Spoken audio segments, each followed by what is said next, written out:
ಏನು ಸಮಸ್ಯೆ ಎಷ್ಟು ವರ್ಷ ಆಯ್ತು ಏನೇನಾಗೈತಿ ಏನು ಬೇಡಿಕೆ ಏನಿದೆ? ನಾವು ರಾಣೆಬೆನ್ನೂರಿಂದ ಬಂದೇವ್ರಿ.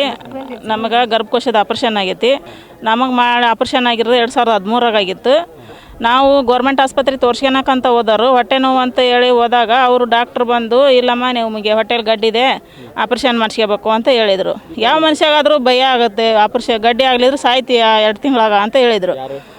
ಪಿ ಶಾಂತಕುಮಾರ್ ಅಂತ ಗೌರ್ಮೆಂಟ್ ಆಸ್ಪತ್ರೆ ಡಾಕ್ಟ್ರ್ ಇದ್ರು ಅವರು. ಆವಾಗ ನಾವು ಏನಂದ್ವಿ ಮನ್ಯಾಗ ಹಿಂಗಂತ ನಮಗೆ ಹಿಂಗೆ ತ್ರಾಸ ಆಕತಿ ಹಿಂಗೆ ಅಂದ್ವಿ. ಆಯ್ತು ಮಾಡಿಸ್ಕೇರಿ ಅಂದ್ರೆ ನಾವು ಎಲ್ಲಿ ಏನು ಕೇಳಿಲ್ಲ, ಸ್ಕ್ಯಾನಿಂಗ್ ಮಾಡಿಸ್ಕೇಳಿಲ್ಲ, ಅವರು ಏನು ಹೇಳಿಲ್ಲ, ಎಲ್ಲಿ ಸ್ಕ್ಯಾನಿಂಗ್ಸ್ ಮಾಡಿರಿ ಅಂತಂದು ಹೇಳಿಲ್ಲ. ಹಂಗೆ ನಾವು ಆಪ್ರೇಷನ್ ಮಾಡಿಸ್ಕೊಂಡ್ವಿ.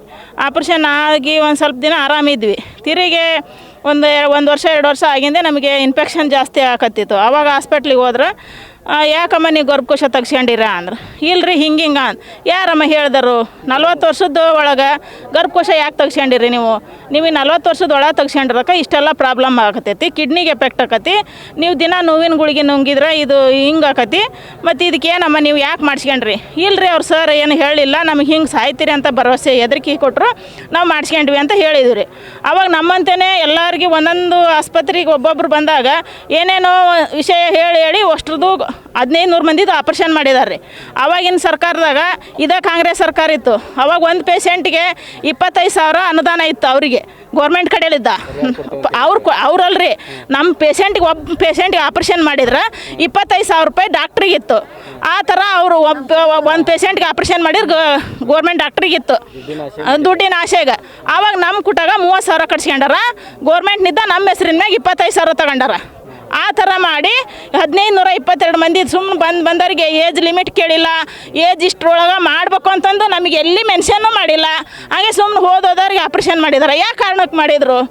ಈಗ ನಾವು ಇಷ್ಟೆಲ್ಲ ನೋವು ತಿನ್ನಾಕತ್ತೇವೆ. ಆ ಡಾಕ್ಟ್ರ್ ಬರ್ತಾನೆ ರೀ ನಮಗೆ ದಿನ ನಮ್ಮ ಮನೆ ಕೆಲಸ ಮಾಡೋಕೆ ನಮ್ಗೆ ಆ ಡಾಕ್ಟ್ರ್ ಬರ್ತಾನೆ. ನಾವು ದಿನ ಗುಳಿಗೆ ನುಂಗಿ ಜೀವನ ಮಾಡಬೇಕು. ಇದಕ್ಕೆ ಗೌರ್ಮೆಂಟಿಂದ ಅವ್ರು ಡಾಕ್ಟ್ರನ್ನ ಕರೆಸಿದ್ರಿಲ್ಲ, ಡಾಕ್ಟ್ರನ್ನ ಅವರೇ ಗೌರ್ಮೆಂಟ್ನಿಂದ ರೂಲ್ಸ್ ಗೌರ್ಮೆಂಟಿಗೆ ಆಸ್ಪತ್ರೆಗೆ ಕಳಿಸಿದ್ರು. ಈಗ ಅದೇ ಡಾಕ್ಟ್ರ್ ಆಪ್ರೇಷನ್ ಮಾಡಿದ್ದಾರೆ. ಇದಕ್ಕೆ ನಮಗೇನು ನೇರವಾಗಿ ಪರಿಹಾರ ಬೇಕು. ನಮಗೆ ಹಾಸ್ಪಿಟ್ಲ್ ಖರ್ಚಿಗೆ ಮನ್ಯಾಗ ಕೊಡೋದಿಲ್ಲ. ತಿಂಗಳಿಗೆ ಹೋದ್ರೆ 5-6 ಸಾವಿರ ರೂಪಾಯಿ ಖರ್ಚು ಬೇಕು. ಆ ಥರಕ್ಕೆ ಆಪ್ರೇಷನ್ ಆದವ್ರಿಗೆ ಹಿಂಗೆ ಹಾಕತೈತಿ. ರೊಕ್ಕ ಅಂತೂ ಕೊಡಕತ್ತಿಲ್ಲ.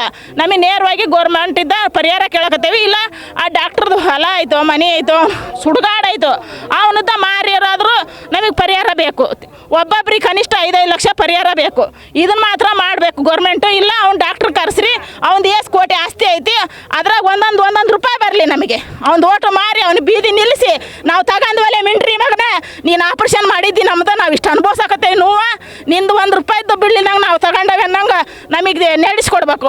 ಇದೇ ಸರ್ಕಾರ ನಾವು ಆಗಿದ್ದಿದ್ದು, ಇದೇ ಸರ್ಕಾರ ನಾವು ಇದನ್ನು ಮಾಡಿದ್ದು, ಇದೇ ಸರ್ಕಾರದಾಗ ನಾವು ಭರವಸೆ ಕೊಟ್ಟಿದ್ರು.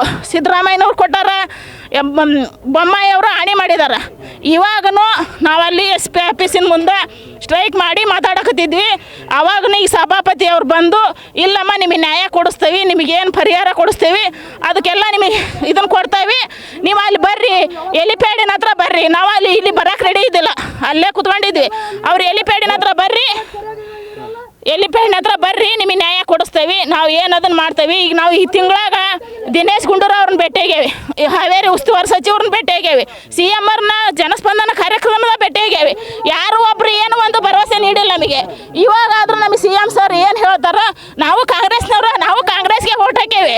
ಇದ್ರ 100 ಮಂದಿ ಕಾಂಗ್ರೆಸ್ನವರು ಇದ್ದಾರೆ. ಯಾಕೆ ನೀವು ಈ ಥರ ಅನ್ಯಾಯ ಮಾಡ್ತೀರಿ? ನಾವೇನು ಯಾರ್ದಾರು ದರೋಡೆ ಮಾಡಿಲ್ಲ, ಕೊಲೆ ಮಾಡಿಲ್ಲ, ಯಾರಿಗಾರ ಅನ್ಯಾಯ ಮಾಡಿಲ್ಲ, ಯಾರ್ದಾರ ಹೊಲ ಮನೆ ತಗೊಳಕತ್ತಿಲ್ಲ. ನಮಗೆ ಇಷ್ಟು ಹೆಣ್ಮಕ್ಳಿಗೆ ತೊಂದರೆ ಆಗೈತಿ.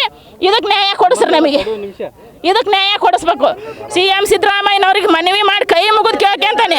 ಹೆಣ್ಮಕ್ಳು ಎಷ್ಟು ಮಂದಿ ಅದಾರ ಅವ್ರಿಗೆಲ್ಲರಿಗೆ ನೇರವಾಗಿ 5-5 ಲಕ್ಷ ಪರಿಹಾರ ಘೋಷಣೆ ಮಾಡಬೇಕು. ಇಲ್ಲ ಅಲ್ಲಿವರೆಗೂ ನಾವು ಇಲ್ಲಿದ್ದ ಎದ್ದು ಹೋಗಲ್ಲ. ನಾವು ಅಲ್ಲಿದ್ದ ಎದ್ದು ಹೋಗಲ್ಲ. ಶೈಲಾ ಅಂತೇಳಿ. ಹೇಳ್ರಿ ಕರ್, ನೀವು ಎಲ್ಲಿಂದ ಬಂದಿರಿ, ಎಷ್ಟು ಜನ ಇದ್ರಿ, ಏನು ಕೆಲಸ ಮಾಡ್ತಿದ್ರಿ, ಈಗೆಲ್ಲ ಏನು ಪರಿಸ್ಥಿತಿ ಐತಿ ಹೇಳ್ರಿ.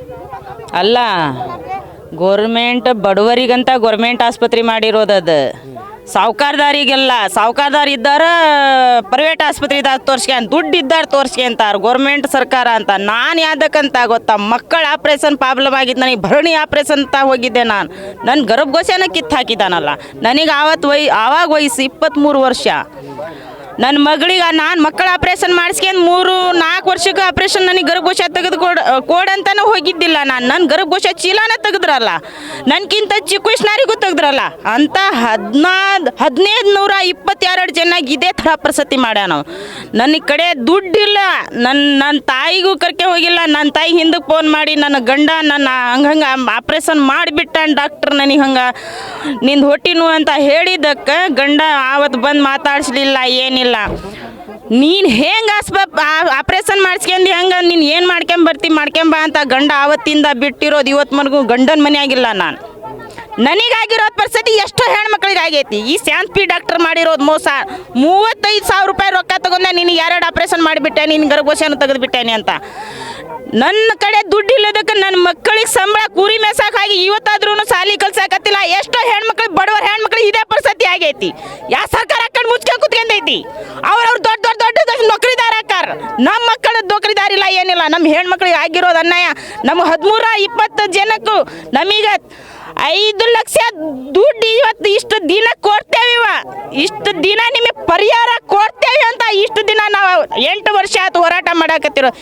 ಈ ತಿಂಗಳ ಒಳಗೆ ನಿನಗೆ 8 ದಿನ ನಮ್ಮ 15 ದಿನ ಒಳಗೆ ನಿನಗೆ ಪರಿಹಾರ ಕೊಡ್ತೇವೆ ಅಂತ ಇವತ್ತು ಘೋಷಣೆ ಮಾಡಿ ಇವತ್ತು ಹೇಳಿದ್ರೆ ತಾನೇ ಇಲ್ಲಿಂದ ಹೋಗ್ಕಾವಿ. ಇಲ್ಲಾಂದ್ರೆ ಎಲ್ಲಿ ಕುಂತಿದ್ವಿ ಅದೇ ಜಾಗದಲ್ಲಿ ಹೋಗ್ಕಾವಿ ಸರ್. ನಮಸ್ಕಾರ ಸರ್. ಮಂಜುಳಾ.